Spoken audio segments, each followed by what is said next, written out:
Now the third longest bridge. It is the tallest bridge in the Southern Hemisphere. So we beat Sydney on both those counts. So suffer Sydney. Sydney Harbour Bridge is about 1 kilometre long. This one's 2.5 kilometres long. So it's excellent. And they fell just short of it being the tallest bridge in the Southern Hemisphere. So they put some flagpoles on top of those two centre supports, and that got them the record. So probably cheating a little bit, but we'll take it. While they were building it though, there was a bit of an accident. In trying to build the Grander Bridge, initially they were going to build a tunnel right back in the 1960s to join the industrial western suburbs with Melbourne. But the people went, no way, Sydney's got a bridge, we want a bridge too. So this is the one we got. But they are building a tunnel now, so we'll finally get the tunnel.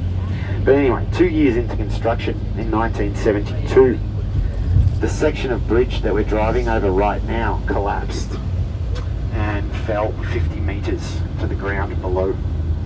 There were 2 men working on the bridge at the time. Unfortunately, everybody else was at lunch, and you might think that sounds pretty lucky, but it's not really, because the lunch shed where everyone was having lunch was underneath the section of bridge that collapsed. So in the end there were 35 fatalities and about 18 people seriously injured.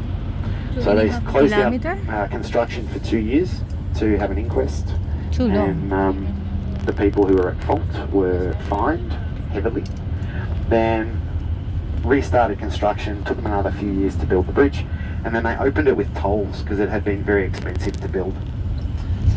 But people in Melbourne didn't want to pay tolls. We weren't used to them at that point. There were no other ones in Melbourne.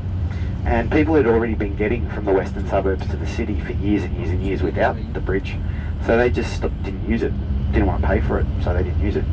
So in the mid-1980s, the government took the tolls off the bridge, and it's gone on to become one of Australia's busiest roadways. Caters to about between 180 and 200,000 cars per day, or trucks, vehicles. So give it another half hour, and the other side of this highway is going to look like a 4-lane car park. It's just going to be gridlock. They'll be stopped. But in the meantime, that's all right. While they're stressing out heading into work, we'll go to the coast. It's great. So the bridge crosses the Yarra River. The Yarra River is the one that goes past Flinders Street train station. And the word Yarra is an indigenous word for water. So the traditional people of Australia, the indigenous people, the English people were in Melbourne. The English who settled Melbourne, and asked the local indigenous people, what's that? Pointing to the river. What's that called? Asking what the name of the river was. And the indigenous people were like, these idiots don't know what water is. So they said it's Yarra, because Yarra means water. They thought the Europeans just didn't know what water was. A bit thick. So that's why it's called the Yarra River.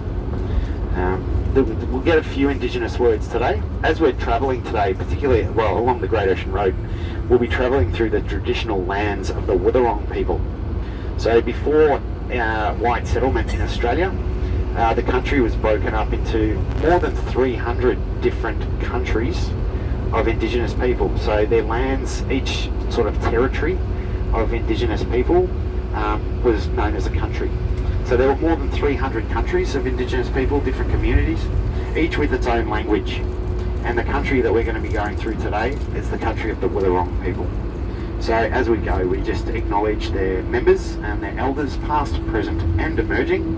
And I, for one, am extremely grateful for what wonderful custodians they were and continue to be of this land prior to and since the English got here and ruined it. Not ruined it, but industry, whatever.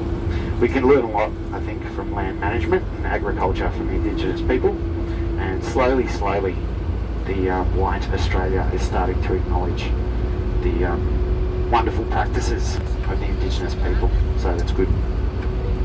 Alright, I'll shut up now for a bit. So we've got about an hour and 20 minutes till we get to morning tea. If it looks like it's going to rain, I'll go somewhere less pretty, but somewhere that you won't get rained on. Still pretty, but not as pretty. Alright, so if you feel like having a snooze, have a snooze. We're just going to listen to some relaxing